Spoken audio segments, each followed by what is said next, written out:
Hello বন্ধুরা, তোমরা কেমন আছো? আশা করছি সবাই ভালো আছো, সুস্থ আছো। এখানে একটা কড়াই বসিয়ে দিয়েছি, তো কিছুটা তেল দিয়ে দিলাম। এটা ফরচুনের সয়াবিন অয়েল। এর মধ্যে আমি কিছুটা তিনটে মতো শুকনো লঙ্কা ভেজে নেব। তো বন্ধুরা, তোমরা কে কোথা থেকে দেখছো অবশ্যই কমেন্ট করে জানিও, আর রেসিপিটা সম্পূর্ণ দেখার চেষ্টা করো, ভালো লাগবে আমি কি বানাতে চলেছি। তো প্রথমে আমি লঙ্কাগুলো একটু ভেজে নিলাম।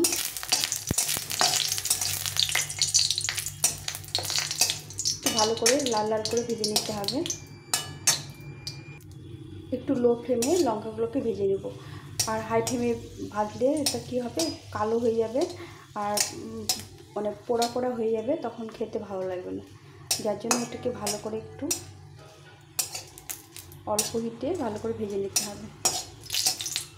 তো লঙ্কাগুলো আমি ভেজে নিয়েছি, এখন উঠিয়ে নেব।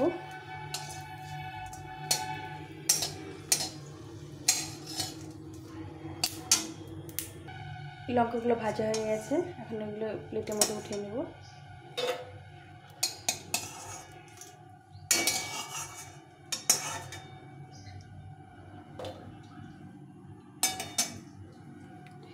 এখানে আমি নিয়েছি এক মুঠো চিংড়ি মাছ।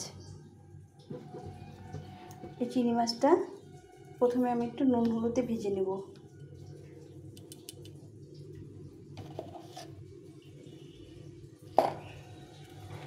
মাছটাকে এই তেলেই ভেজে নেব। তো বন্ধুরা, আমার ভিডিওটা তোমরা দেখতে থাকো, সম্পূর্ণ দেখার চেষ্টা করো। দেখতে ভালো লাগলে তবেই তোমরা লাইক কমেন্ট শেয়ার করো। এখানে এক মুঠো মতো চিংড়ি মাছ আছে, এটাকে আমি ভালো করে এই তেলের মধ্যে ভেজে নেব।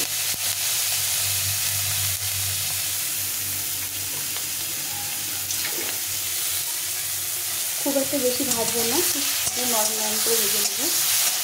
চিংড়ি মাছ খুব একটা বেশি ভাজলে পরে ভালো লাগে না খেতে, শক্ত হয়ে যায়।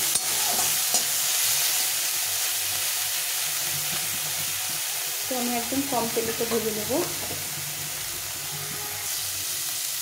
তো মাছটা অনেকটাই ভাজা হয়ে গেছে, আর একটু ভেজে নিয়ে নামিয়ে নেব। এই চিংড়ি মাছে একটু জল থাকে, জলটা যখন শুকিয়ে যাবে তখন এটাকে নামিয়ে নিতে হবে। একটু জল জল আছে। তো এটা হচ্ছে দেশি চিংড়ি, কুচো চিংড়ি যেটা বলে। এটা আমাদের পুকুরে মাছ মেরেছিল। এখন পুকুরে মাছ মারলে বা জমিতে একটু জল শুকিয়ে দিলে এরকম চিংড়ি মাছ পাওয়া যায়। তো আমি কয়েকদিন হলো চিংড়ি মাছ রান্না করছি, তো আজকে তোমাদের সঙ্গে রেসিপিগুলো শেয়ার করছি। তো মাছগুলোকে আমি ভেজে উঠিয়ে নিলাম। প্রথমে একটা প্লেটে তুলে নেব। এই কুচি চিংড়ি সব কিছুর মধ্যে খেতে ভালো লাগে, বিভিন্ন রকমের আইটেম করে খাওয়া যায়, আর খুব ভালো লাগে। এটার গন্ধটা বীভৎস লাগে, মানে বীভৎস ভালো লাগে আর কি। এখন কড়াইটা গরম আছে, এর মধ্যে আমি একটু সরষের তেল দিয়ে দেব।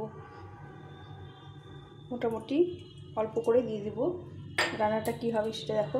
তা এখন এই কুচি চিংড়িটা খুব কম পাওয়া যায়, খাল বিলগুলোতে একটু পাওয়া যায়। আগে তো আমরা খুব খেতাম, তো এখন একটু কম পাওয়া যায়। পুকুরে মাছ মারলে তবেই পাওয়া যায়। তো এই মাছটা খেতে ভীষণ ভালো লাগে, বড় চিংড়ি থেকে এই কুচি চিংড়িটা খেতে বেশি ভালো লাগে। তো আমি এখানে কড়াইতে তেল দিয়ে নিয়েছি, তেলটা একটু গরম করে নিলাম। নিয়ে এখানে আমি কিছু পেঁয়াজ কুচি করে নিয়েছি, আর কয়েকটা রসুন নিয়েছি, 3-4 টুকরো রসুন একটু থেতো করে নিয়েছি। তো এটা প্রথমে দিয়ে দেবো, দিয়ে এক মুঠো পেঁয়াজ দিয়ে দেবো এর মধ্যে। পেঁয়াজটাকে একটু অল্প করে নরম নরম করে ভেজে নেবো। খুব একটা বেশি যে ভাজা তা ভাজবো না, একটু করে নরম করে ভেজে নিতে হবে পেঁয়াজটাকে। তো আমি কী বানাতে চলেছি সেটা তোমরা সম্পূর্ণ রেসিপিটা দেখলে বুঝতে পারবে। তো আমি আগে কী বানাবো, খুব একটা মুখরোচক জিনিস বানাবো, যেটা খেতে অনেকেই ভালোবাসে, সবাই বলবো না, বেশি লোকেই ভালোবাসে খেতে।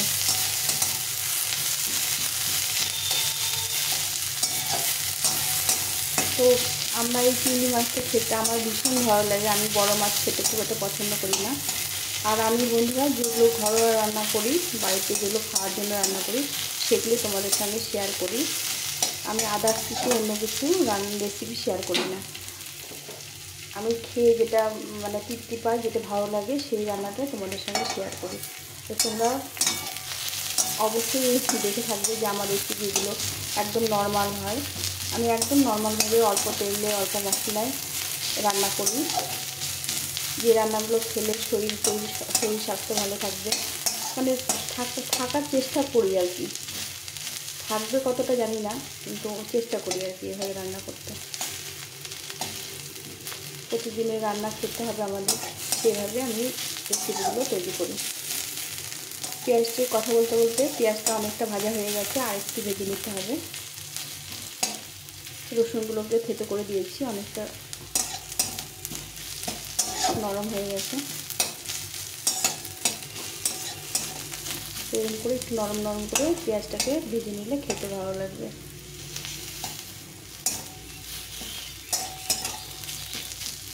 তো পেঁয়াজটা ভাজলে সুন্দর একটা নরম, এত সুন্দর গন্ধ বেরোয় যে এটা খেতে আমাদের ভীষণ ভালো লাগে, আর একটু নরম হয়।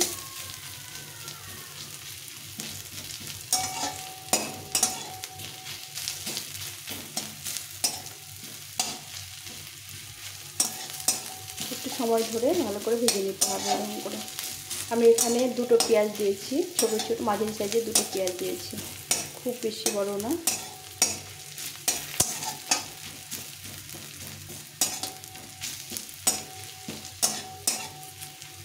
তো পেঁয়াজটা অনেকটা ভাজা হয়ে এসছে, এখন এটাকে নামিয়ে নেব।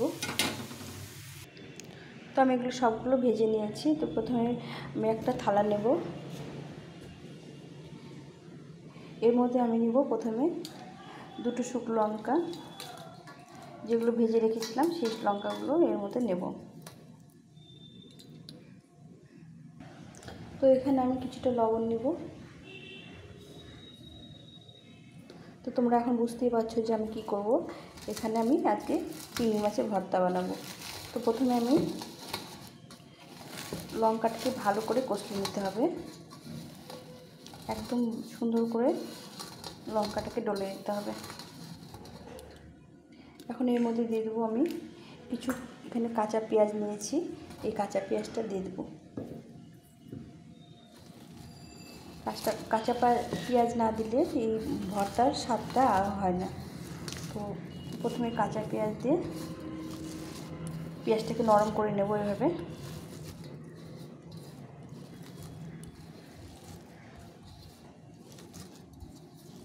লঙ্কা দিয়ে আর পেঁয়াজ দিয়ে নরম করে নেব। এর মধ্যে দিয়ে দেবো এই চিংড়ি মাছ ভাজাটা।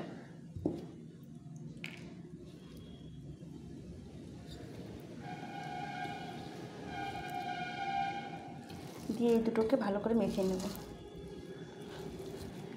এই ভর্তাটা খেতে যা অসাধারণ লাগে বন্ধুরা, তোমরা একবার বানিয়ে খেও, মানে জিভে লেগে থাকবে। মানে ভাতটা শুধু এই ভর্তা দিয়ে খাওয়া হবে। এখন এই চিংড়ি মাছটার সঙ্গে ভালো করে লঙ্কাটা পেঁয়াজটা মেখে নিলাম। মানে এটা কি বলো তো, কার পর কি সেটাকে ভালো করে দিলে পরে আর টেস্টটা বেশি বাড়বে। মানে কোনটার পর কোনটা মাখতে হবে সেটা তোমাদেরকে আজকে ভালো করে শেয়ার করছি। এরপর আমি দিয়ে দেবো এই যে দুটো আলু সেদ্ধ করে রেখেছি, দুটো আলু। এটা হচ্ছে লাল আলু যেটা বলে, মানে এটাকে আমাদের এদিকে লাল আলু বলে। এটা খেতে খুব স্বাদ হয়, মানে খুব টেস্ট হয়, একটু আঠা আঠা হয়। তো এটাকে এই আলুটা দিয়ে দিলাম। তো পরপর আমি কী দিলাম, প্রথমে কাঁচা পেঁয়াজ দিয়ে তারপরে লঙ্কাটা রোলে নিয়ে কাঁচা পেঁয়াজ দিলাম, দেওয়ার পরে কাঁচা পেঁয়াজটা মেখে নেওয়ার পরে চিংড়ি মাছটা দিলাম। এক মুঠো চিংড়ি মাছ ভেজে নিয়েছিলাম, সেই মাছটা দিয়ে দিলাম।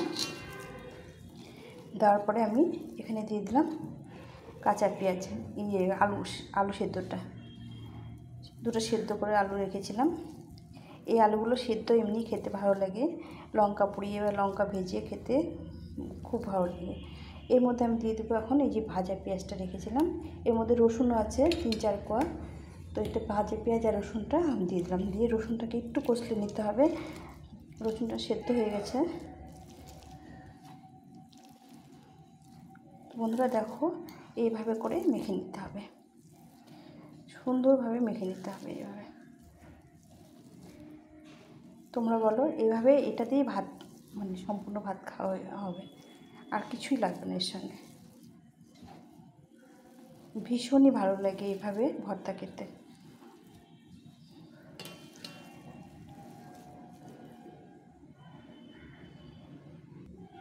তো এটা মাখা হয়ে গেছে, দেখো কত সুন্দর হয়েছে, কতটা লোভনীয় হয়েছে। তো এটাকে আমরা